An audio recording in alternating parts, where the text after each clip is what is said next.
You've been watching Brandon Sports Talk. Please feel free to like, share, and subscribe to Brandon Sports Talk on social media and on YouTube.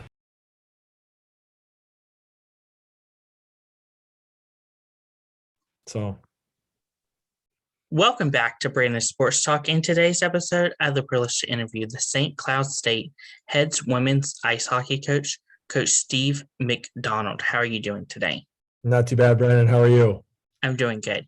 Can you talk about how you knew that you wanted to become a college ice hockey coach?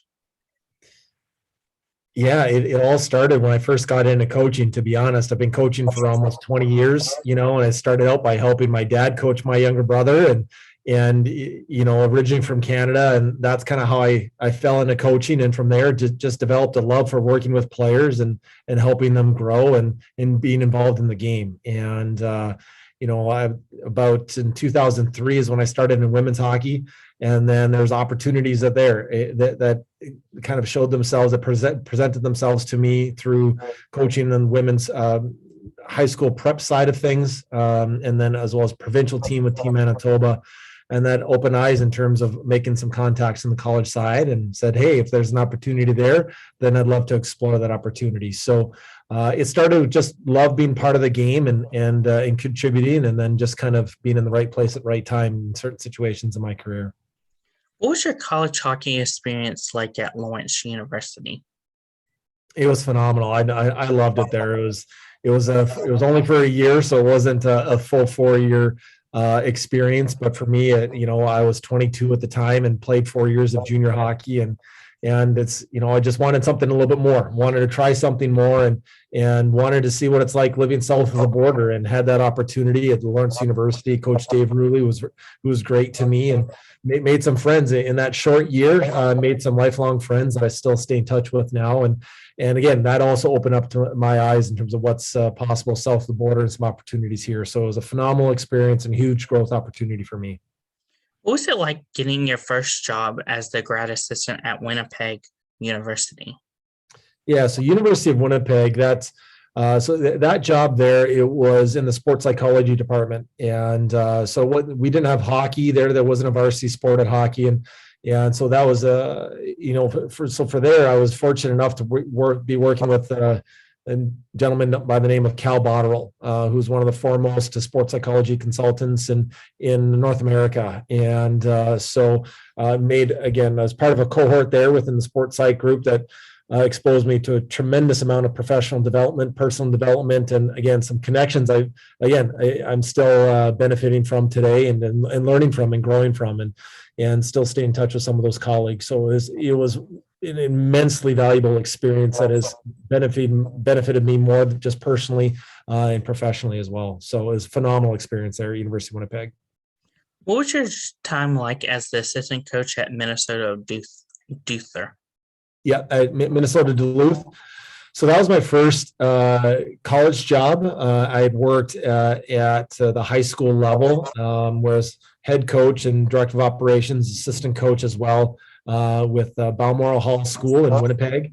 And so I worked that for 5 years, and then an opportunity came up at University of Minnesota Duluth and applied for it and went for it. And then I was very fortunate that coaches Laura Schuler and then Coach Shannon Miller gave me that opportunity to get into college game. And so I was there for 3 years, and talk about a learning experience. You quickly learn that you have lots to learn.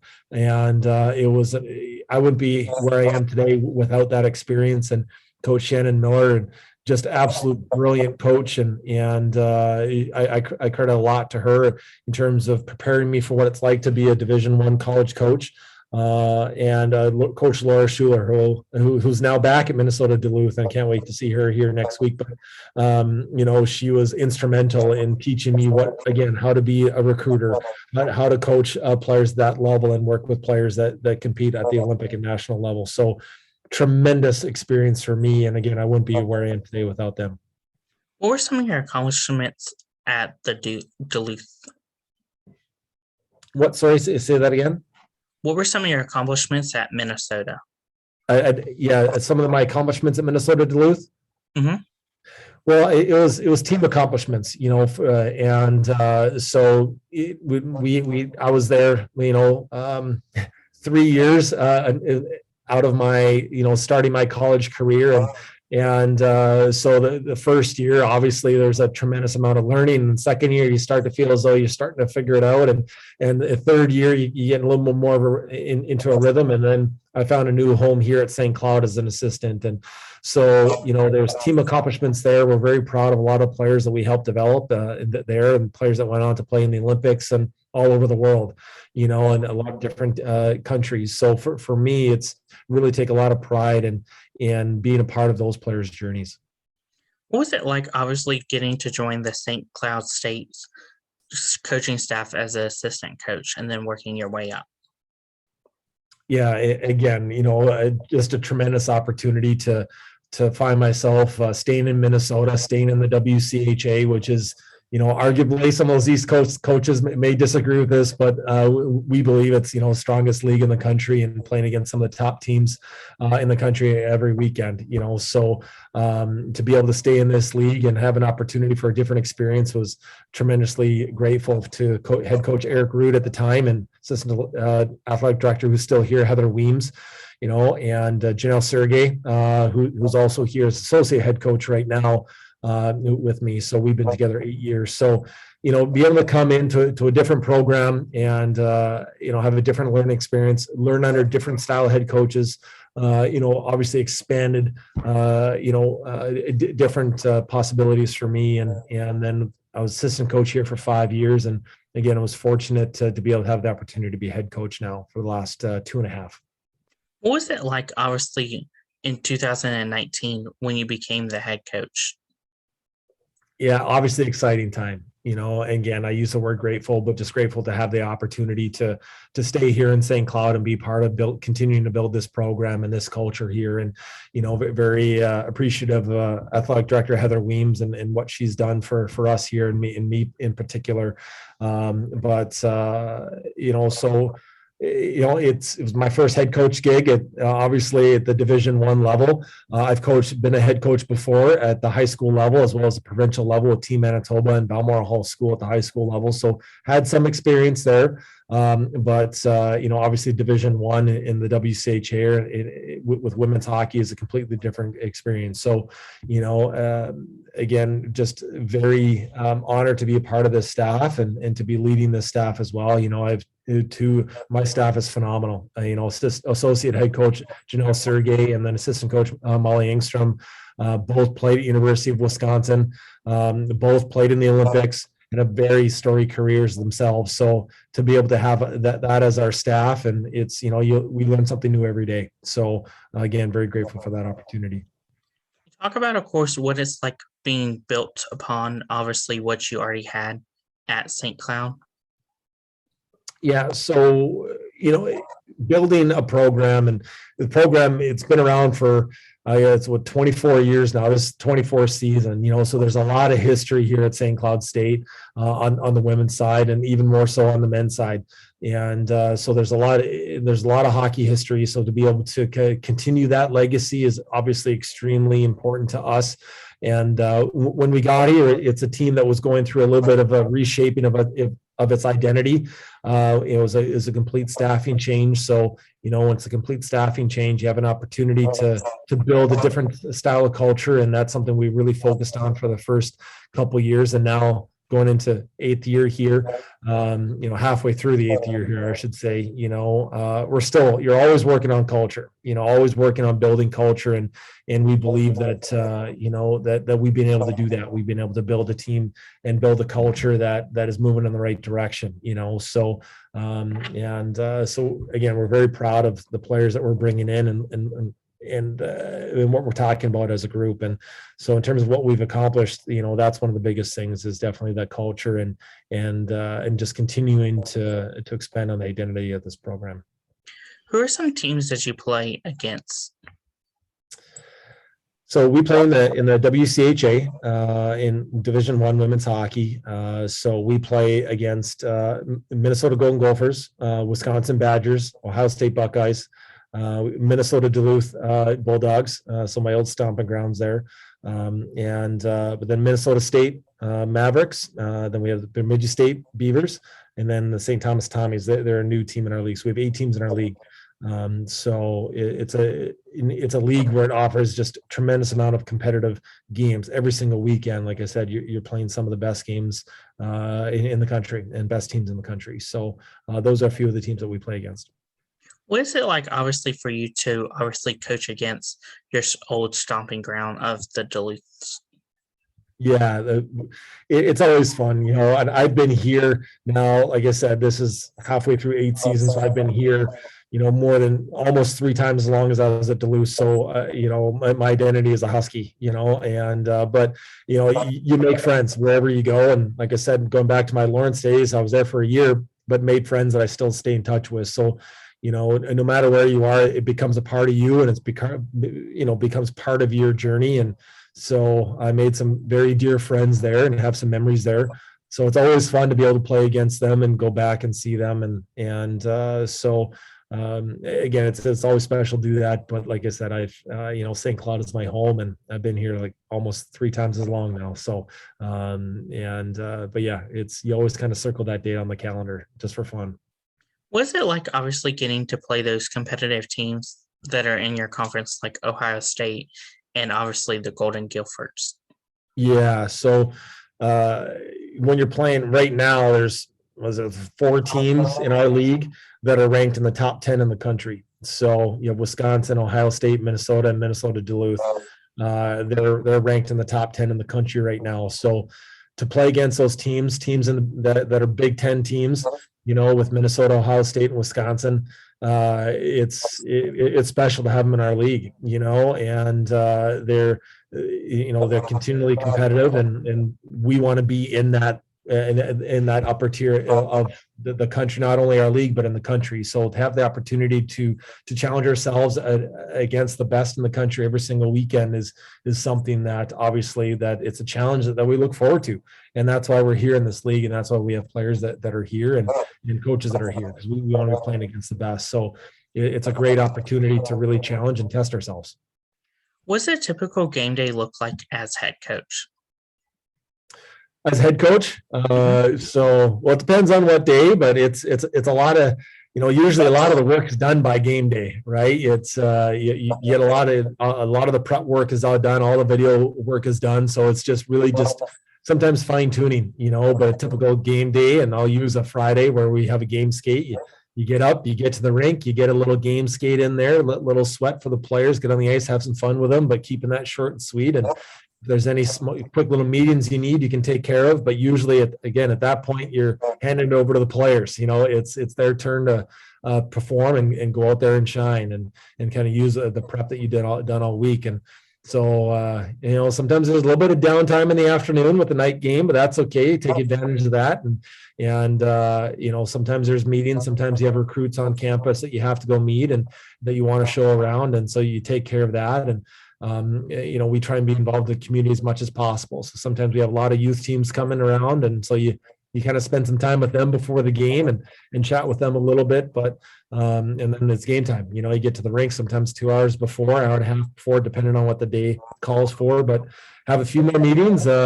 But again, you know, you really hand it off to players and you trust that they're going to go out there and perform. So, you know, it's a special time as you get ready on game day, and it's just fun. That's what we're here for. We're here to compete, you know, so you can't wait to get to game day. What does the recruitment process look like for prospective student athletes looking to play college ice hockey? Well, it's really dependent on age, you know, and so, you know, looking at it in terms of what players need to be doing, and one, they just need to make sure that they're loving the game. They're in a place where they're enjoying what they're doing, and they're playing. You know, they know they're developing. They're learning what they need to be learning in terms of skill development, but just learning how to play the game and how to be an athlete. You know, not just being just how to do one thing well on the ice. You know, learning off ice and what it's like to be an athlete 24/7 and really develop into the Division I athlete, you know. So you need to find that environment, and for everybody that's different for everybody, and what makes sense for for that family and that player, and looking at that. One thing might work well for one family and player, might be completely different for another. So really finding where that home is and where you're going to find that development, not only as an athlete, but as a person is priority one, and from there, just reaching out, being proactive, and obviously making sure that you're in front of college coaches and being in situations, but reaching out, email, video, phone calls, text messages, whatever you're allowed to do based on your age and within the NCAA rules, take advantage of that, but just letting coaches know that you're interested in spending the time to learn about what type of experience that you want, and what type of experience do you want as a university athlete? It's like, and is it Division I, Division III, Division II? Where's that? Midwest, out east, out by Raleigh, North Carolina, you never know, right? Women's hockey might pop up there Division I wise, but really looking at that first and asking some of those questions to yourself, what type of experience you want, and then go and seeking that out and learning what you need to do. So it's a broad spectrum. It's a different process for everybody. But first and foremost, you need to find out where you're developing and where is that, what does that look like? And then asking yourself what type of experience you want and then seeking it. Of course, what does the official visit look like for prospective student athletes? The official visit process, so that's a process that for different sports, it happens at different times in your high school career. So you really have to look at what are those guidelines based on your specific sport.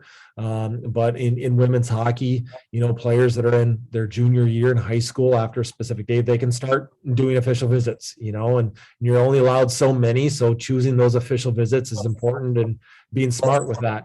And so an official visit, again, that's where the university pays for the flight, the food, hotel, for you as the prospective student athlete.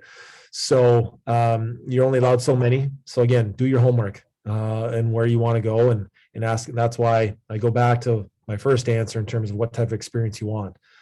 Big school, small school, far away from home, close to home, all those bigger questions, asking yourself that. And from there, that'll help you decide where you want to go for official visit. So the official visit itself, lasting anywhere from, some people do it in 12 hours. Some people use the whole 48 hours, which is the maximum.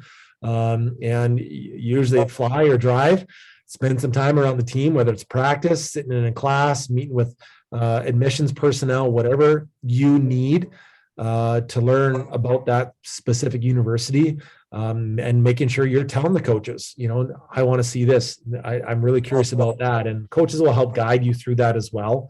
Because it's different for everywhere, but really not being afraid to ask questions and telling them, I really want to make sure that I spend more time in the dorms. Okay, great. Maybe you spend our time there.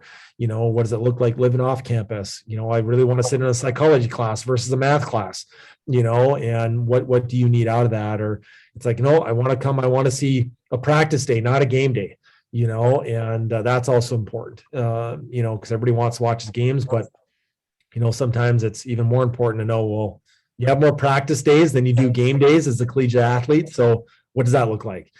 So it can look different for a lot of different schools, but it's important to be asking those questions. And again, the college coach will lead you through it, but really taking charge of your official visit and making sure you get the information that you need.